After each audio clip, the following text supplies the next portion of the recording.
identified. We are open. We are looking for shortcut. হঠাৎ আলোচনায় সাবেক স্বরাষ্ট্র প্রতিমন্ত্রী লুৎফুজ্জামান বাবর। একসময়ের দুর্দণ্ড প্রতাপশালী স্বরাষ্ট্র প্রতিমন্ত্রী লুৎফুজ্জামান বাবর 15 বছর ধরে কারাগারে। তাকে সর্বশেষ জনসম্মুখে দেখা গেছে 2021 সালের অক্টোবরে দুদকের একটি মামলায় আদালতে হাজিরা দেওয়ার সময়। এখন তিনি কেরানীগঞ্জে ঢাকা কেন্দ্রীয় কারাগারে তার ফাঁসির রায়ের চূড়ান্ত নিষ্পত্তির প্রহর গুনছেন।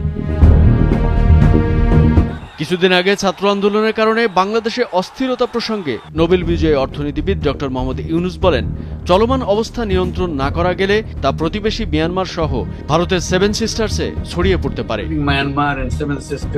অন্তর্বর্তী সরকারের ক্ষমতা নেওয়ার ঠিক আগ মুহূর্তে ভারতীয় সংবাদ মাধ্যম এনডিটিভিকে দেয়া এক সাক্ষাৎকারে নোবেলজয়ী এই অধ্যাপক কথা বলেন। তার এই বক্তব্যের পরেই হঠাৎ করেই সামাজিক যোগাযোগ মাধ্যমে লুৎফুজ্জামান বাবরকে নিয়ে আলোচনা শুরু হয়।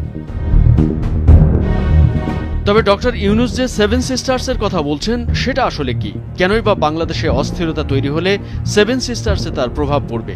ভারতের অরুণাচল প্রদেশ, আসাম, ত্রিপুরা, নাগাল্যান্ড, মণিপুর, মিজোরাম ও মেঘালয় এই 7 রাজ্যকে একত্রে 7 সিস্টার্স বলে। অনেকে মনে করেন লুৎফুজ্জামান বাবর ভারত সরকারের কাছে একটি আতঙ্কের নাম। লুৎফুজ্জামান বাবর 7 সিস্টার্সে বিদ্রোহী দল বানিয়ে দিয়ে ভারতকে অস্থিতিশীল করে তুলেছিলেন। চীন, পাকিস্তান মিলে ভারতকে যতটুকু ক্ষতি করতে পারেনি তার চেয়ে বেশি লুৎফুজ্জামান বাবর করতে পেরেছেন। 2004 সালে তিনি 10 ট্রাক ভর্তি অস্ত্র, গোলাবারুদ, রকেট লঞ্চার নিয়ে ভারতে পাঠাতে চেয়েছিলেন। তখন তারা নিজেদের দেশে গৃহযুদ্ধে অবতীর্ণ ছিল।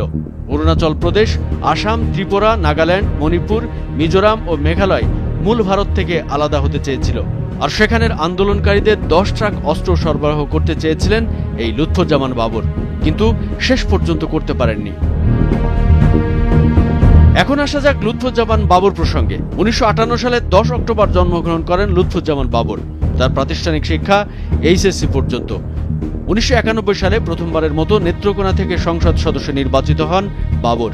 এরপর 1996 সালের 15 ফেব্রুয়ারির বিতর্কিত নির্বাচনেও তিনি সংসদ সদস্য নির্বাচিত হয়েছিলেন। সবশেষ 2001 সালে লুৎফুজ্জামান বাবর নেত্রকোনার একটি আসন থেকে সংসদ সদস্য নির্বাচিত হন।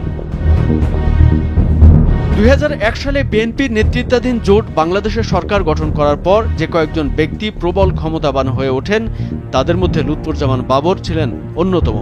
2004 সালে ধরা পড়া 10 ট্রাক অস্ত্রের চালান মামলায় 3 অক্টোবর 2010 সালে 10 ট্রাক অস্ত্র মামলায় সেন অরেস্ট দেখানো হয় বাবরকে। এই মামলায়ও তাকে মৃত্যুদণ্ড দেওয়া হয়। খালেদা জিয়ার সরকারের সময় প্রবল অস্বস্তি তৈরি করেছিল এই 10 ট্রাক সমপরিমাণ অস্ত্র উদ্ধারের বিষয়টি।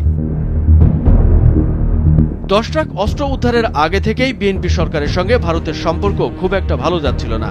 এর মূলে ছিল নিরাপত্তা ইস্যু। ভারত তাদের উত্তর পূর্বাঞ্চলের 7টি রাজ্যের নিরাপত্তা নিয়ে বেশ চিন্তিত ছিল।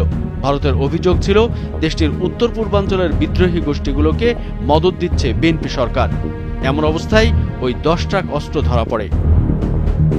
কামরুজ্জামান আরিফ, ভোরের কাগজ।